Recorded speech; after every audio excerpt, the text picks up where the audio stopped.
Schmicago, my god, hey! Welcome back to my Stagey YouTube channel and to my recaps of Schmicago, aka Season 2 of Schmigadoon. My hands wanted to say 3 then. I don't know why. It is Episode 3. Maybe that's why. We're on to Episode 3 of Season 2 of Schmigadoon, the Apple Plus TV series that transports us into a world of musical theatre parody, and I am on here today to tell you all of the stagey references that I noticed in the latest episode. A part of me was thinking, okay, so they lay it all out nice and big in the first 2 episodes to hook you in, but by Episode 3 we have a lot of plot to deal with. Maybe this one won't be as heavily laden with musical theatre references. How wrong I was! My page of notes for this particular episode is longer than either of the first 2. There were so many musical theatre references. So in today's video, I'm going to be giving you a brief synopsis and recap of episode 3. I'm going to be telling you all about the Easter eggs that I noticed, and then I'm going to be giving you my little mini review, what I thought of the episode, what I'm thinking of the series so far. Stay tuned to the end of the video to see that. Also, make sure to comment down below with your favourite musical theatre reference from this episode, and make sure to comment with any that I don't mention. There are so many, and some of them are really subtle, that I don't necessarily catch all of them. I definitely don't catch all of them. If you want to hear about more musical theatre references, you can also go and watch Mark Banani's video, aka Broadway by Ghostlight. He is a veteran Schmigadoon recapper on YouTube. His channel is linked in the description of this video. Go and check out his content. And if you enjoy my video, make sure to subscribe to my channel. Right now, I'm on the road to 50,000 subscribers. Will you help me get there? Will you be my 50,000th? We'll find out together. For now, let's talk about episode 3 of Schmigadoon, aka Schmicago. So once again, we are opening with that classic Schmigadoon title card and that orchestral swell that gets replaced with the Schmicago title card, reminding us that the tone of this series very different. It is no longer Golden Age musical theatre classics. It is now the shows of the 60s and 70s, a little bit darker, a little bit seedier. We're talking Pippin, Chicago, Cabaret. All of these have already been established in the first 2 episodes. And if you haven't watched my episode 1 and 2 recap, you may want to go and check out those first. In the establishing shots, we also get to see all of these Schmicago storefronts that pay homage to different musical theatre composers and lyricists. We have Sondheim's Children's Place, which is immediately giving me Children Will Listen. Schwartz's Happy Family Portraits is this talking about Pippin, which they've drawn from a lot this season, and its depiction of a very dysfunctional family. Herman's Hummable Tunes is a tribute to Jerry Herman, whose shows have not really been that heavily featured on Schmigadoon thus far. Meanwhile, the composers of Cabaret and Chicago, John Kander and Fred Ebb, each get their own individual business. We have the Kander Absinthe Cafe and the Ebb & Co. Apothecary. Once again, we have Titus Burgess parodying this leading player from Pippin type character, singing a reprise of their version of the Magic To Do song, establishing what happened in the last episode and setting us up for this one. He's starting to feel a little bit more malevolent every time we encounter him. The last thing he did was encourage Josh to break out of jail and go with the hippies in the happiness bus, and I've seen Pippin enough to know that when the leading player really encourages you to do something, you should be deeply suspicious of that. That is a theatrical red flag. But before we find out what's happened to Josh, we meet his very concerned wife, Melissa, who enters the office of lawyer Bobby Flanagan, played by Jane Krakowski, and Melissa is wearing a very ostentatious outfit. She has recently taken up a job performing at the Krat Club, and her hat and her outfit here are giving me very much Barbra Streisand as Fanny Bryce in Funny Girl in her audition scene when she is singing I'm the Greatest Star. That is what the look is reminding me of. After this scene, we cut to Josh, who is waking up in a hippie commune that is unmistakably familiar of the musical Hair. He's been taken there by Aaron Tveit's character and his hippie friends. Aaron Tveit is based on this hybrid of characters from Hair and Godspell, as are the hippies around him. You can tell that from the way that they are dressed. One other note I want to make. One of them is wearing a military jacket, which is very Hair. That was a feature of the original production of Hair, but the particular military jacket he's wearing has a very distinctive epaulette pattern, I think is what they're called, which is unmistakably Enjolras from Les Mis, a role which Aaron Tveit played in the film adaptation. As Josh wakes up, he has grown his own head of afro hair, of course a nod to Hair, and he is told, "Good morning, Josh Shine," a reference to Good Morning Starshine, the Earth Says Hello, a song from Hair. Have I said Hair enough times? This scene builds towards a song called Everyone's Gotta Get Naked, which is making fun of the most recognizable feature of Hair, that it contains full frontal nudity at the end of the first act. And it's kind of trivializing the meaning of that for this hippie commune. They start this song by singing some nonsense lyrics that absolutely parody the song Good Morning Starshine, but smuggled in amongst those nonsense lyrics are the names of the characters from Grease.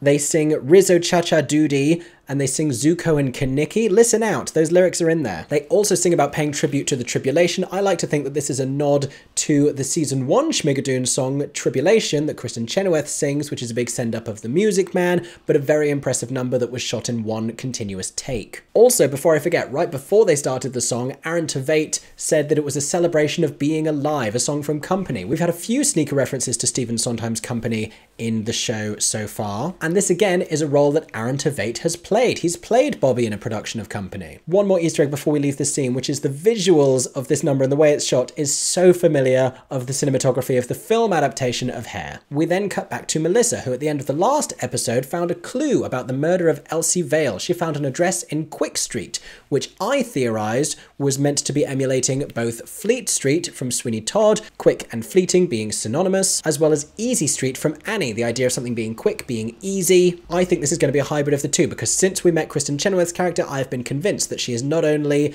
accomplice to Sweeney Todd, Mrs. Lovett, but she is also looking a lot like a Miss Hannigan style character.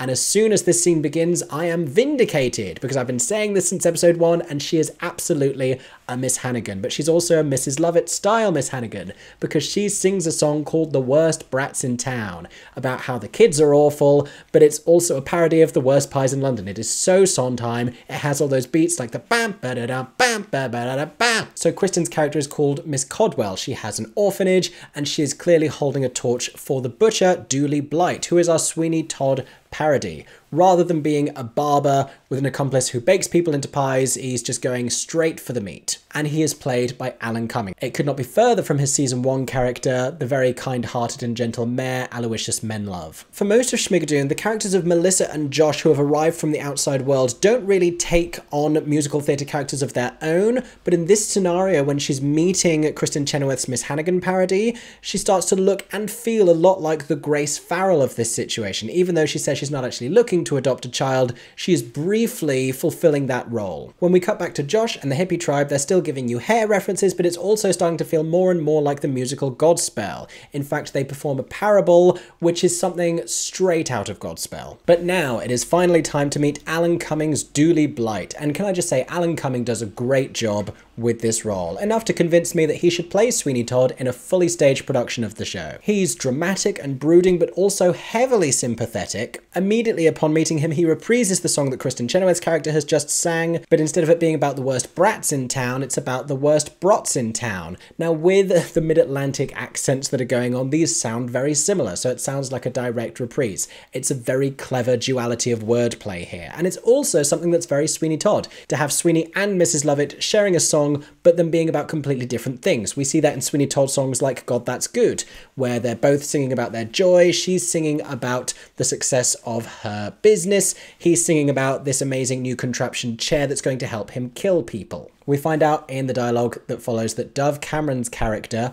Jenny Banks, who is working at the club, is Dooley Blight's estranged daughter. She is the Joanna of his Sweeney Todd saga. And he then sings a thinly veiled parody of There Was a Barber and His Wife, but his is There Was a Butcher Who Had a Wife and Daughter. He lays out all of his backstory, very similar to that of Sweeney Todd. He's been falsely imprisoned by a nefarious man who wanted to gain access to his wife. But of course, because this is Schmicago, we have to take the context of this song and take it to an absurd, ridiculous place. So we have him giving this sincere and moving performance, and then he has a lyric saying, to be clear, in this scenario, the butcher is me. It's taking what we all know about this song and just exposing it ridiculously. It's a very funny moment. And we confirm that Octavius Kratt is in part inspired by Judge Turpin, the villain from Sweeney Todd, who falsely imprisoned Sweeney Todd so he could gain access to his wife and later lusts after his daughter. Kratt is doing all of the same things in the show here. Dooley Blight's wife was called Daisy. This feels like a great opportunity for an Easter egg, and nothing is ringing in my brain as to what this could be in reference to, but I'm sure someone can work it out in the comments section. This would not just be a random name. This has to mean something. In finding out about all of this, Melissa begins to then suspect Kratt of the murder of Elsie Vale, who was helping Dooley Blight by watching over his daughter on his behalf. What Melissa doesn't remember is that right before Octavius Kratt left their table at the Kratt Club, he was holding a chocolate box that she later found in the dressing room where Elsie Vale was murdered. This is a really important clue that has slipped her mind. She even took a chocolate from the box. She's not thinking. Her head's too full of show tunes. But listen, we've all been there. At the very end, there's a really lovely moment here where he wonders why she's being so helpful to him, and she says, let's just say you remind me of an old friend, and that moment where she's recalling him as the mayor from Schmigadoon season 1 is underscored by the song that he sang as the mayor in that season. That's a really nice touch. This is interrupted, however, by the arrival of a messenger, one of the hippies from the tribe who is inexplicably now on roller skates. Not the last time we'll see roller skates in the episode, but we'll get to that later. Melissa follows her back to go and find Josh, who has eaten some bread that clearly has drugs in. It's the other component of hair, is we got drugs going on. We're naked and there's drugs. That's basically the musical Hair. That's all you need to know. He asks what's in the bread, which may be a reference to The Last Supper from Jesus Christ Superstar. What's that in the bread? It's gone to my head. And once again, the answer is drugs. Melissa convinces Josh to leave the commune with her, and as they are leaving, this moment is underscored by the song from episode 2, the parody of Corner of the Sky, Doorway to Where, as he reassures Topher and says he hopes he finds his doorway to where. Josh's parting remarks are, thank you for the company. Is this another reference to company? It could be. And also for the drugs. We have an Easter egg and a joke just smushed together. Before we know it, we are in a courthouse where Titus Burgess, as leading player, is definitely becoming more malevolent. He is sowing seeds of discourse among the audience members. What do you call people who just turn up and watch a trial? The crowd, I guess? Audience members. I'm so stagey. But pretty soon, all we care about is the glitzy arrival of Jane Krakowski's Bobby Flanagan, who is dressed in full showgirl and descending on a swing. It could be a ragtime reference. It's also just very classic musical theatre showgirl, but more likely, it's a nod to Jane Krakowski's Tony Award-winning performance in the musical 9, where she descended from the rafters to perform the song A Call from the Vatican. That won't be the only nod to Krakowski's Broadway career in this number. So this song is a feast of musical theatre references. There are so many in the underscoring that nod to different shows. I'm not a music expert, I'm not about to dissect all of that, but you can listen in and you can pick out so many different themes. Comment your favourite in the comment section down below if you manage to do just that. Some unmistakable musical themes, however, are the Roxy vamp going into the song and the Hey Big Spender riff. So functionally, in terms of the plot, this song is razzle dazzle. It's her performing a glitzy courtroom number to wow the judge and jury into delivering an innocent verdict. But musically, it doesn't actually resemble Razzle Dazzle. The first song that we really hear it parodying is Dance 10 Looks 3 from A Chorus Line, something that this same character had already referenced in her introductory speech in the last episode. The song itself is called Bells and Whistles, substituting for the two things mentioned in the song I told you about from A Chorus Line. And in full musical theaterification of a courtroom scene, the stenographer is tapping away and it starts to sound like tap dancing, which reminds me of when all the stenographers did a tap dance in Thoroughly Modern Millie. In fact, the dance break in this sounds a lot like Thoroughly Modern Millie as well. Jane Krakowski's character pulls out all the stops here, and Jane Krakowski is the most talented woman on the planet, so there's nothing she can't do in this number. She roller skates, which I believe is a nod to her Broadway debut in Starlight Express, where she played a train. The range that Jane Krakowski has. There's a brief moment where Josh is sitting on her knee, and she's operating him like a ventriloquist dummy, and it's her voice coming out of his mouth, which is a lot easier to do on screen than it is on stage, but that is a nod to We Both Reach for the Gun from Chicago. And she even has a high-paced patter section of the song, where even though the whole point of this number is to deceive and distract the jury, she actually lays out all of the accurate details of the case and makes a compelling argument for Josh's innocence. And this so clearly parodies Not Getting Married Today from Stephen Sondheim's Company. Once again, we are referencing Company. It's not as obvious aesthetically as some of the other shows, but it's there. Finally, we have one more Chicago song to be referenced before this number comes to a close. We're referencing the melody of Velma Kelly's song I Can't Do It Alone, when Jane Krakowski sings the words comprehensive knowledge. It's but I simply cannot do it alone. And then the running gag of the season, we have the I'll drink to that lady, who of course is in the courthouse. Somehow she's drinking in court. Is that allowed? I don't think that's allowed. That doesn't seem like it should be allowed. Surprised by the innocent verdict, Melissa and Josh congratulate each other and decide that this might be their happy ending. Titus Burgess, as the leading player, meanwhile, does not look happy about that fact.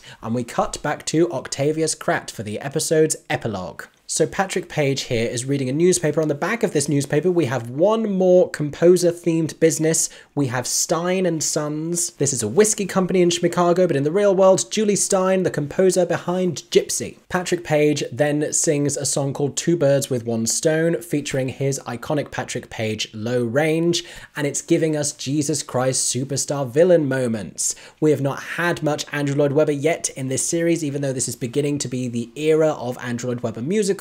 This is an obvious Jesus Christ Superstar homage, and Patrick Page is referencing both Caiaphas and Pilate, with sections from This Jesus Must Die, as well as Pilate's song. But that's not the only song he's referencing. Like I told you before, he's also Judge Turpin from Sweeney Todd, and he is performing a little bit of self-flagellation like Judge Turpin does in Sweeney Todd, in a song that has been cut from the latest Broadway revival. Fun fact. But those are all of the Broadway references that I spotted in this episode. So what did I think of this one? I really enjoyed this episode, and I'm going to tell you why. In the first season of Schmigadoon, I liked it and it was cute, but it started to get a little bit samey. I think I mentioned this before, because tonally, a lot of those classic musicals it was emulating and drawing on for inspiration were very similar. It was clever and it was novel, but we weren't getting a lot of variety. In the shows we have to reference in this season, with Hair and Sweeney Todd and Chicago and Cabaret, it's very different, and we're getting these very different locations. I already want to spend so much more time with Kristen and Alan Cummings characters. I need for there to be much more of them. We're getting a lot of the Octavius Kratz stuff early on. We've had the whole trial. I'm hoping that that's that whole trial subplot over with. Jane Krakowski got her big number that I wanted her to have, reminding everyone that she is the most talented woman on the planet. I'm also kind of done with the Hair subplot. I'm ready for us to move into the Annie and the Sweeney Todd of it all. I'm also very intrigued about more of these company references coming through, and the Jesus Christ Superstar. That's a really big intrigue, because that definitely wasn't signposted as far as I could tell from the beginning of the series. That's starting to emerge, so I'm excited about where else that could possibly take us. But I'm enjoying it a lot. I liked the songs. Again, I feel as though the songs themselves are great in the moment. They're not necessarily memorable individually, but I'm still waiting for them to all be released at the end of the season so I can listen back to them and really get into the music on its own merits. But let me know what you thought of this week's episode of Schmigadoon Season 2, aka Schmicago, in the comments section down below. What was your favourite moment? Mine was definitely all of bells and whistles and Jane Krakowski getting to show off a la The Drowsy Chaperone. Maybe that's another reference. There you go, have that one for free. Thank you so much for watching today's video. I hope that you have enjoyed. If you did, make sure to subscribe to my Stagey YouTube channel so you do not miss episode 4. I am very excited for it. I don't know about all of you, but like streaming TV dropping whole seasons at a time has ruined my ability to be patient for TV series that drop weekly. I am now so desperate to see all the remaining episodes of Schmigadoon Season 2. In the meantime, I have a lot more content that you can watch here on my channel if you are a musical theatre fan, which I'm assuming you must be. Why else would you be here? Thank you again for watching. I hope that everyone is staying safe and that you have a stagey day. For 10 more seconds, I'm Mickey Joe Theatre. Oh my god, hey, thanks for watching, have a stagey day. Subscribe!